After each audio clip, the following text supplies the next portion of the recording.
पूरी पार्टी उनके साथ इस लड़ाई में खड़ी है। दूसरी चीज, ये हम क्यों जा रहे हैं लोगों को बताने के लिए कि कोई रास्ता नहीं। हमने पार्लियामेंट में अपनी बात रखने की कोशिश की, पार्लियामेंट में इन मुद्दों को उठाने की कोशिश की, लेकिन वहां पर सरकार ने हमको मौका नहीं दिया।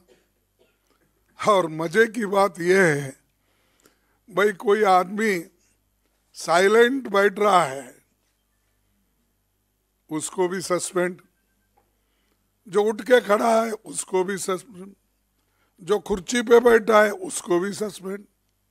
यानी 146 लोगों को निलंबित किया गया। इस देश के इतिहास में ये पहली बार है कि इतने लोगों को सस्पेंड करना और इतने लोगों की बात नहीं सुनना, और 28 पार्टियां मिलके जो बात हम रखना चाहते थे उसको कोई मौका नहीं मिला। और इसके लिए तो प्रधानमंत्री भी उधर आए नहीं हमारे पास, कम से कम पार्लियामेंट में झांक के तो देखे उन्होंने, लेकिन मेरे राज्यसभा में झांके भी नहीं। हालांकि दोनों जोड़ के ही है, तो क्या नफरत है मालूम नहीं हमसे, लेकिन उन्होंने इसके बारे में सरकार कोई अपनी गहरी चिंता व्यक्त भी नहीं की, और जाने वाले जाने दो, सस्पेंड करो, उन्होंने कर दिया और सेशन खत्म हो गया।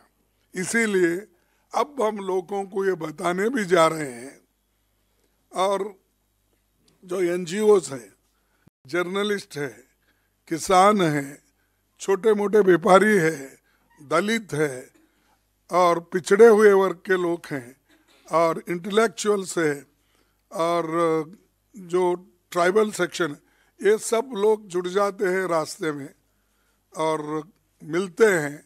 एक एक पॉइंट पे हमारी जो स्पीच होगी, जो बात होगी, वहाँ भी हम बताएंगे और लोगों की तकलीफ भी सुनेंगे, क्योंकि सिर्फ ये हमारी बात कहने के लिए नहीं, दूसरों की बात सुनने के लिए भी ये प्लेटफॉर्म यूज किया जाएगा।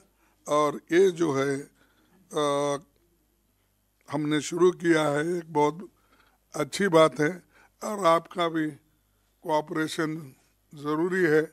आपके बगैर तो आप हमारे लिए ऑक्सीजन है, क्योंकि आप ज़्यादा अगर सपोर्ट नहीं करेंगे हम आहिस्ता आहिस्ता ख़त्म हो जाएंगे। इसीलिए मैं चाहता हूँ कि आपकी भी जो सपोर्ट है, ऑक्सीजन है, वो देते रहेंगे, और डेमोक्रेसी को जिंदा रखने के लिए, संविधान को जिंदा रखने के लिए ये ज़रूरी है।